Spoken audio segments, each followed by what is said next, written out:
Welcome back to another episode of Ray's ridiculously random rambling ruminations. So, uh, yesterday I was watching a movie with Madre, and it was a western. And the two cowboys were going through the forest, and they came up onto a tree that was chopped down.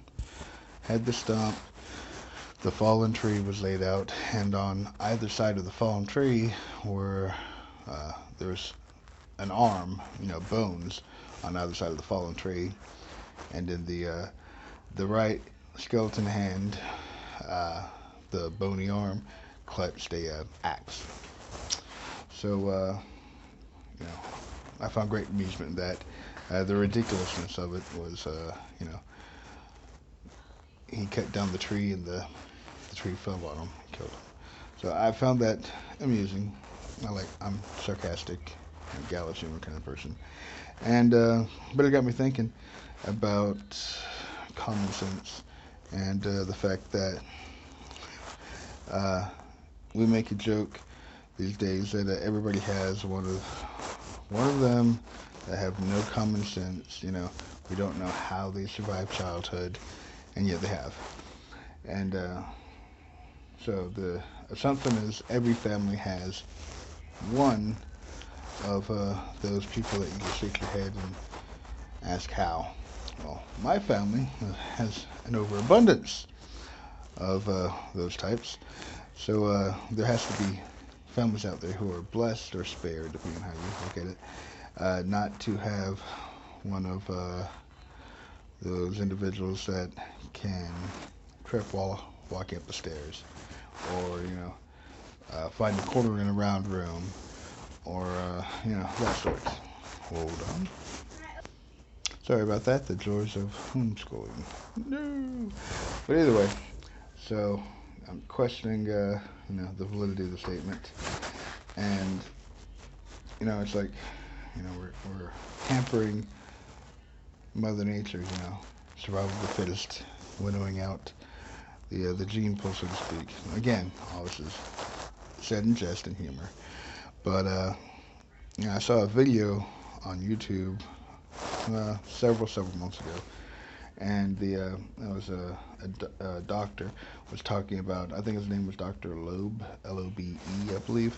But he was talking about the difference between humans and animals, and one of the things he was saying was, you know, animals don't have to go, it's okay for me to eat this. Is it not going to kill me? They know what not to eat and what to eat.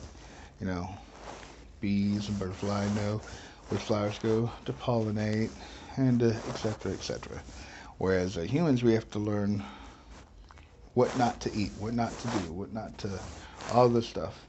And it said because he said because animals still have that connection, the spiritual connection with God, where we are, born in sin, we're separated from God, and that because of that, we don't have that connection. Now, we know children are born innocent, la da da da, and as they grow and become self-aware and aware of the consequences and can understand the difference between right and wrong, that's when they reach the age of accountability. Now, having said all that, I'm going to go backwards and switch gears. So, one of the things every parent looks forward to are the first words of their child. You know, you got the fathers over here in the cheering section go, "Daddy, daddy," say "Daddy, daddy, daddy," "Father," whatever, say it. And then you got the mothers going, "Mama, mama, mommy, mama, mama, mother." That. So you have two different sides of the spectrum, trying to urge them to say their first words. But we never talk about a father or a mother or a grandparent or whatever, what their first words are. There's a reason why.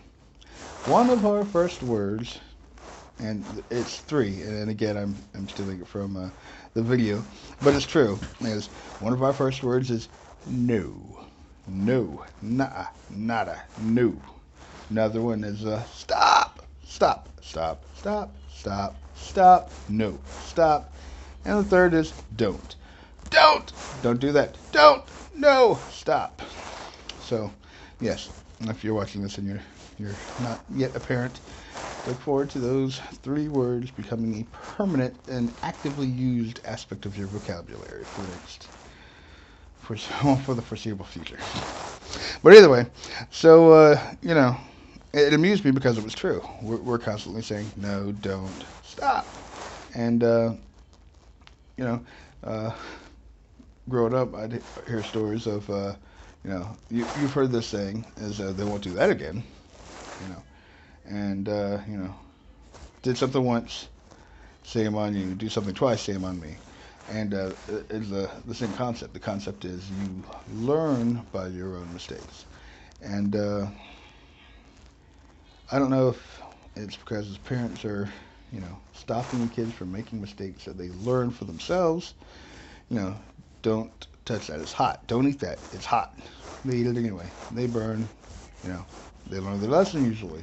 Unless you're my child, and it takes several iterations of doing the same thing before they finally get an inkling that maybe I shouldn't do that. That's not fun. So, but most people, they learn, you know, relatively quickly on their first attempt. I don't want to do that again. I don't want to experience that. No. However, we as parents, we don't want our child to get hurt. We don't want them to get in trouble. So no. And so the scientist, like I said in the YouTube video, he was talking about the difference between humanity and animals. Is that connection, the spiritual connection is gone.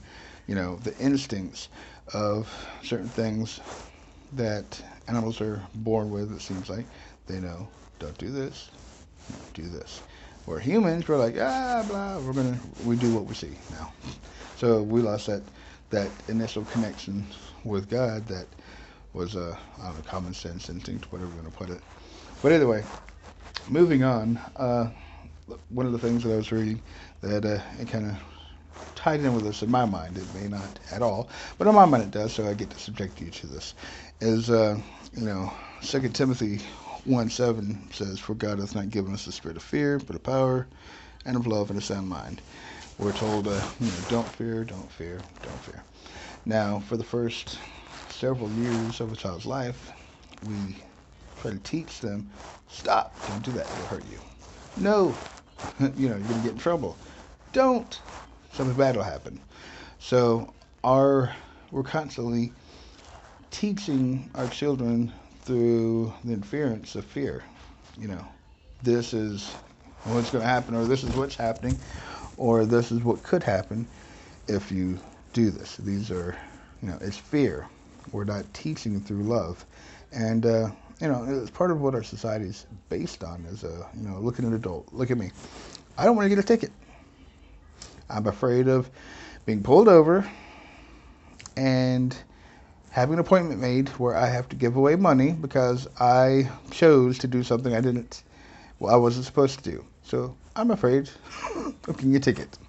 I like my money where it goes, into the food for the house or bills.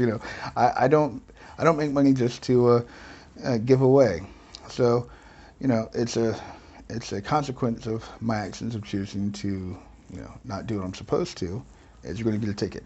Or what happens if I, randomly walk, to a store, decide to, steal everything in the store that I can possibly stuff down my pants or put on or whatever. I don't feel like being tackled and handcuffed and going to jail and explaining why I need 47 different pairs of sweatpants. I don't wear sweatpants, so that would be very difficult. The list goes on and on.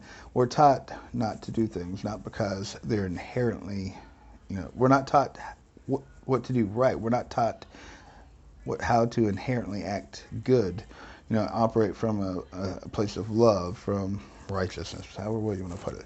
We're taught what not to do because bad things happen. And, the Bible says God hasn't given us a spirit of fear. We have a sound mind, common sense. You learn not to do things because you experienced it once, you don't want to do it again.